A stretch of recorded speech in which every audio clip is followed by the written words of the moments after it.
Coming up next on Bear News, we'll show you how UNC ended Black History Month. Coming up, we're going to check out what students have to say about the upcoming spring concert, so stay tuned.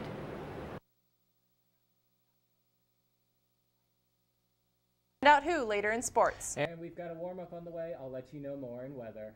We've got all that and more on this episode of Bear News. Stay tuned.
Thanks for joining us on Bear News. I'm Jamie Arterburn. And I'm Megan Pressler.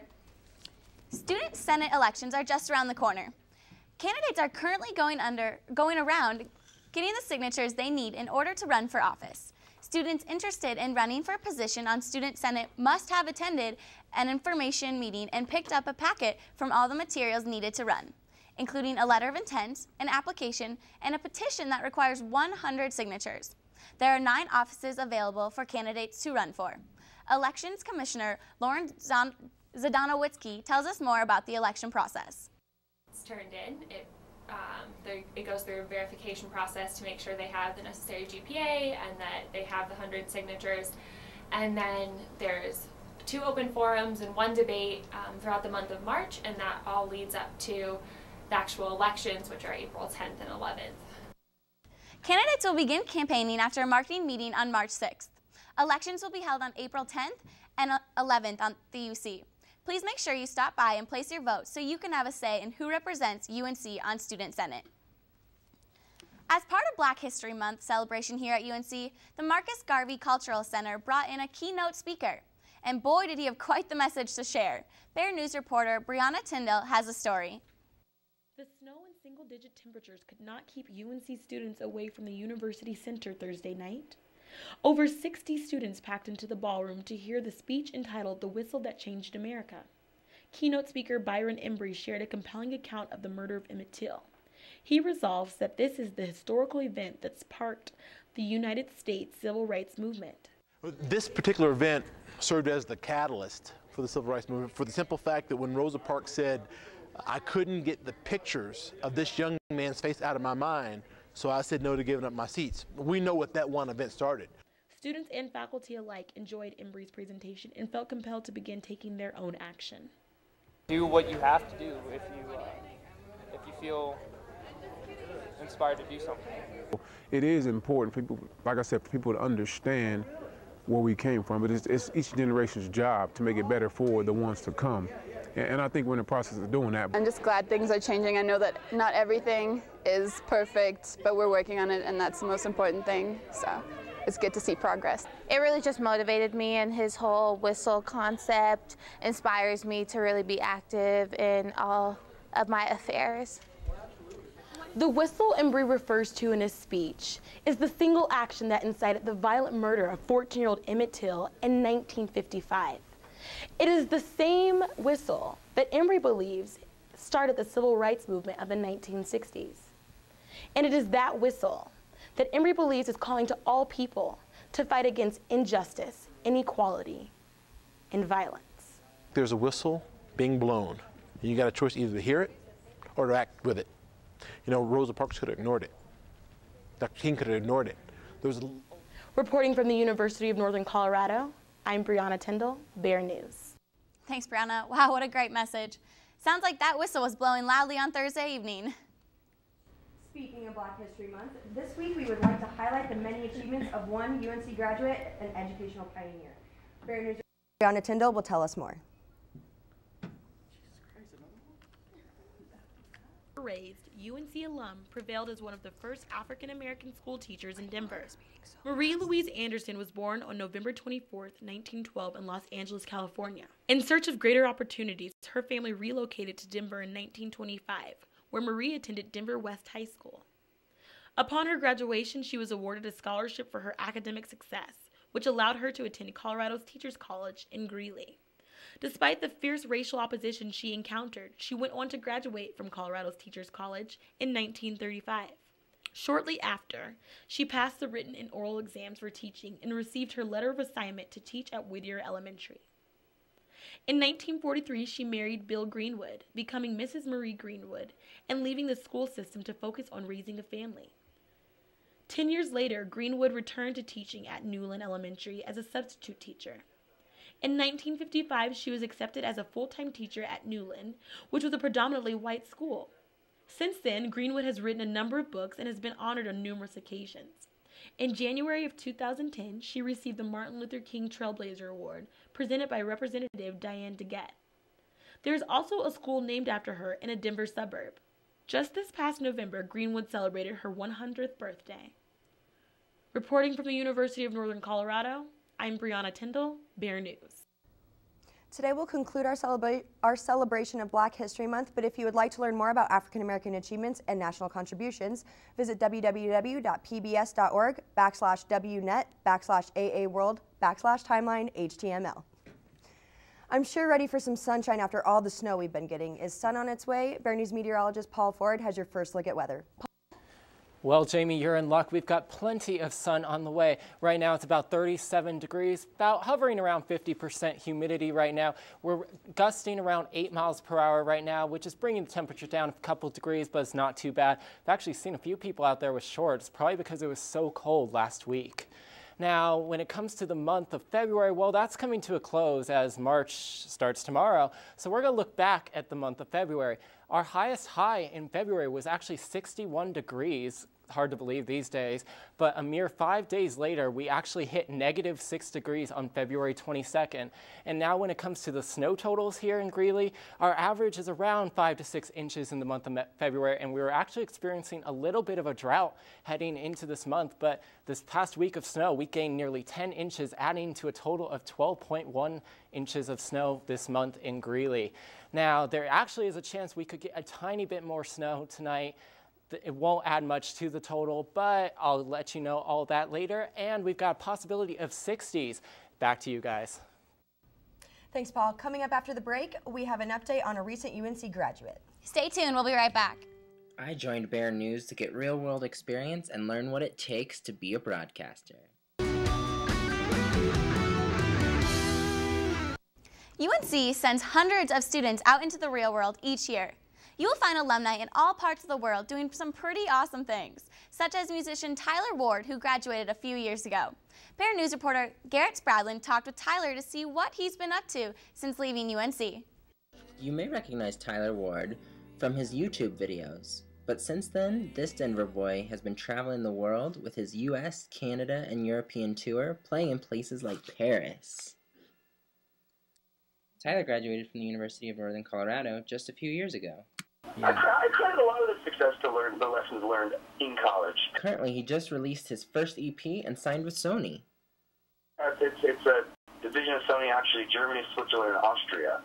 So it's the first major label deal that I've done, and it makes sense, and so I went ahead and signed on the dotted line. Getting that deal took a long time. I asked if he had any advice to future Bears. If you love it and you're passionate about it and you feel like you can do it and you have a little bit of opportunity, just work hard and things will happen. I promise things will happen. Things happen for Tyler. He's currently working on his full-length album and releasing new stuff online every day. From the University of Northern Colorado, I'm Garrett Spradlin, Bear News. It's pretty cool to see a rising star who got his start right here at UNC campus. Once a Bear, always a Bear. Over 4,000 tickets have been sold for the spring concert that is just days away. Bear News reporter Milena Hodzik hit campus to find out what students are saying about Macklemore.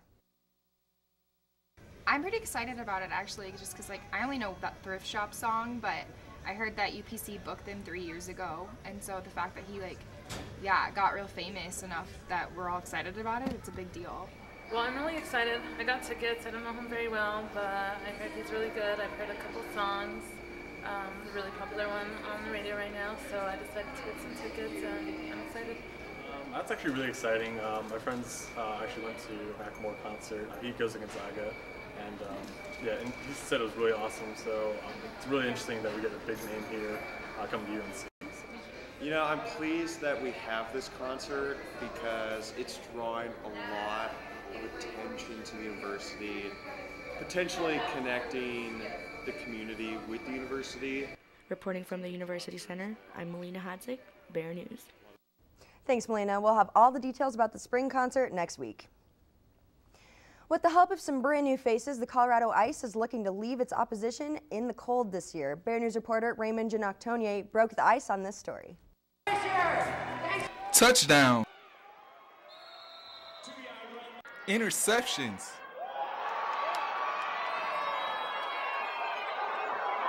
Bone-crushing hits. And cheerleaders.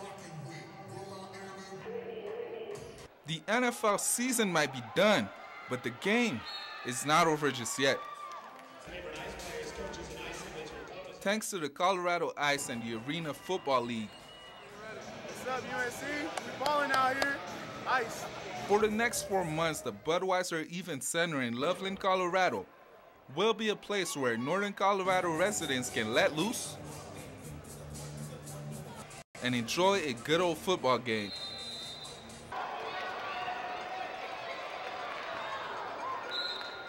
Indoors, of course. You might even recognize some friendly and familiar faces like former Bears Trux Noike and Patrick Walker, who both played their first game with the Ice Thursday in a 105-0 destruction of Metro State. Caught up with P-Walk after the game, and he had a message for his alma mater. Oh yeah, man, just, hey, gotta give a shout out back to, where all started, Northern Colorado, where all began, good luck to y'all this year.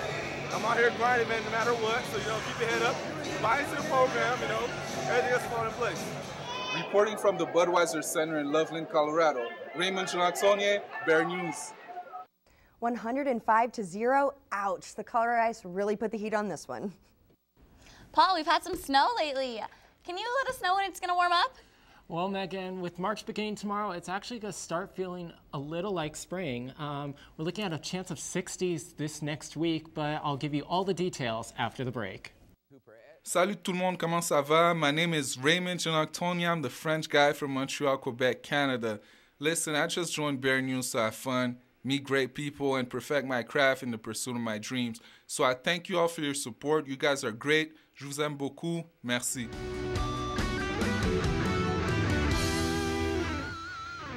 Welcome back to Bear News. Looking outside right now, we've got a couple patches of grass peeking through those 6 to 10 inches of snow that we had on North Green out there. So it's getting a little warmer out there, but still not warm enough to get rid of all of that snow.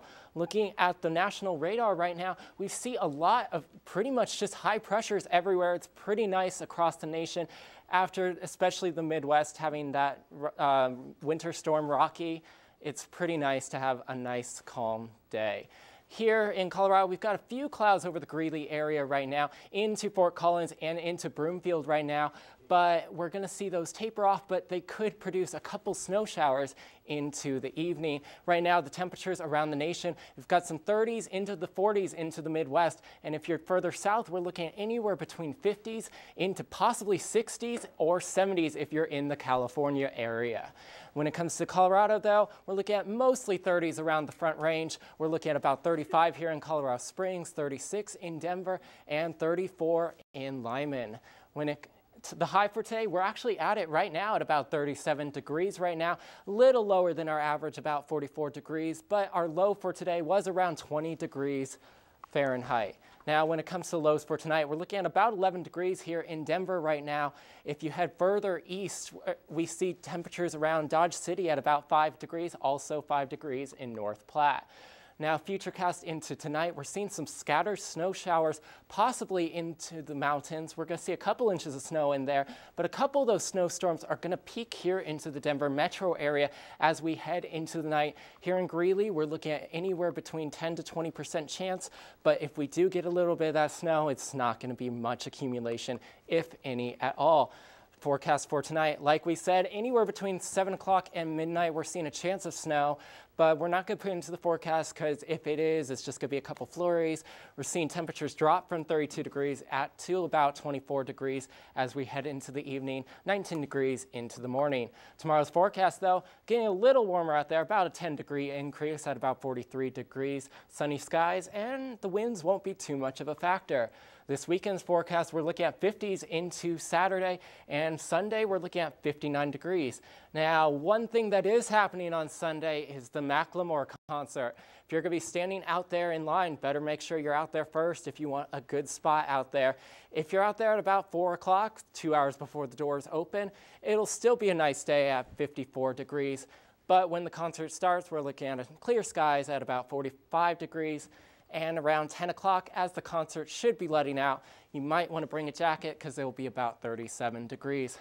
Forecast into next week, we're starting into the 40s into the week, but as we head into Wednesday, into Thursday, we're looking at 60s. Before it dips back down into the 50s, we're looking at another chance of snow next weekend, but we'll have more on that next week. Now we're off to Rachel with the sports. Thanks, Paul. Coming up next in sports, it was yet another busy weekend on the court. How'd the basketball Bears turn out? I'll let you know right after this.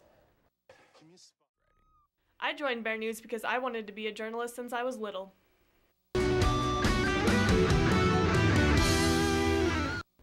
UNC men's basketball team faced off against North Dakota Wednesday night in a game that would come down to the wire.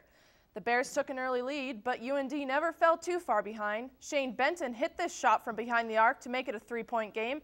Connor Osborne had a tremendous game and took advantage of a rare turnover by pushing the ball up to Tim Huskisson, who showed his hops with a thundering dunk. Halftime gave the Bears life with the help of Osborne's presence in the paint. He grabs this rebound and puts it back up to add to his team-leading 19 points. Troy Huff cut through the Bears' D with consistent success in the last minutes and kept North Dakota in the game. In the closing seconds, the leading scorer with 21 points, Aaron Anderson, hit a three-pointer to put UND up by 1. After a free throw by North Dakota, it was a 2-point game with 2 seconds left. Tate Unruh heaved the ball into desperation to Derek Barden. Barden tipped the ball into the hands of Huskisson, who missed the shot by a fraction of an inch. UND went on to win 64-62. The Bears would go on to lose another heartbreaker against UC Davis last Saturday. Tate Unruh led the team with 21 points, with Derek Barden below him with 17 and Paul Garnica with 12. So the Bears' offense was strong, but it wasn't strong enough for the Aggies' offense. Corey Hawkins scored a whopping 34 points, 4 of them being three-pointers. A jump shot with 2 seconds left from Paulo Mancasola cost the Bears the game, losing 79-78. After the game, head coach B.J. Hill tweeted, "Proud of our guys. 2 losses at the buzzer this week, but they keep on fighting. The best is yet to come with this group. There is no doubt." How much luck did the women have last week? The Bears were looking to win their 9th straight when they took on North Dakota and Grand Forks. Molly Dean led the Bears with 12 points with her 4 of 8 shooting. Deshara Strange and Lauren Osdike tied for 11 points.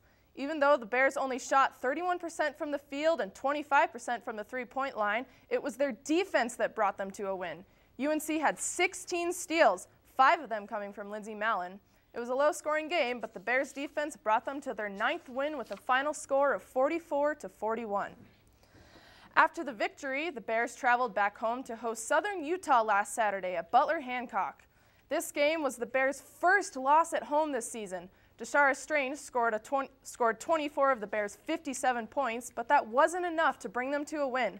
Southern Utah shot 63% from behind the arc. UNC consistently shot the ball 72 times to be exact, but only made it 21 times. The final score of this game was 73-57.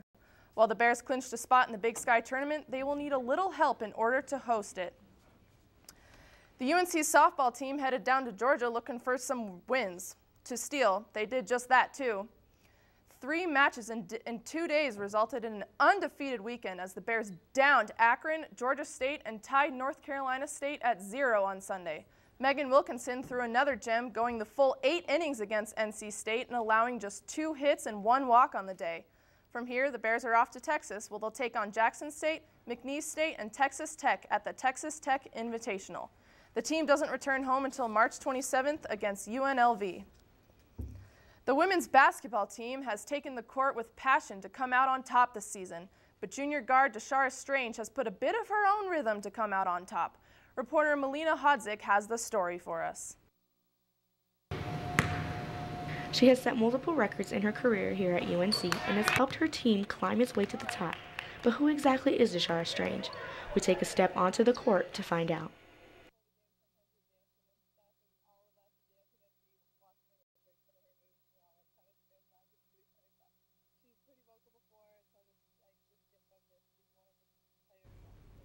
Sorry, we apologize for the technical difficulties, but we'll definitely keep an eye out for other records that Deshara and the team might break this season. Yeah. After the break, we'll show you how UNC participated in the newest dance craze. Stay tuned. We'll be back in 60 seconds. And I joined Bear News to get experience for my future broadcast career.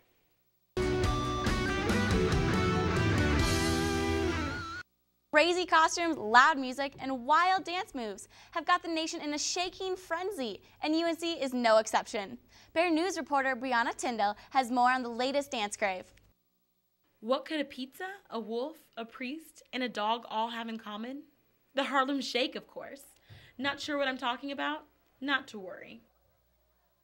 Around 200 colorfully decorated students filled UNC's Turner Green, all waiting for the infamous beat to come through the loudspeaker. The band Bauer's 2012 song Harlem Shake has got the whole country in a shaking frenzy. And a number of universities across the U.S. have taken part in a very popular Harlem Shake competition. And last Tuesday, UNC got in on the action. Senior William Wood organized the event on Facebook, and word quickly spread fast. Wood teamed up with UNC Radio and the athletics department to account for the growing number of participants. I thought it'd be a lot of fun. I mean, it really was. Just got all this random stuff hanging in my room, and I love UNC. I mean, it's that simple. It's like CSU, CU, they're just going down. From the looks of it, anyone can tell that things got a little wild, but all for a great cause. Had a blast, and let's go Bears! Woo, America! Reporting from the Turner Green, I'm Brianna Tyndall, Bear News. What's next?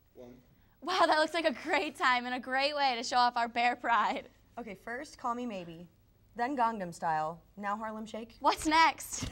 Did you see that crazy costumes? I sure saw claws. Thanks for joining us this evening on Bear News. We'll see you next week. Have a good night.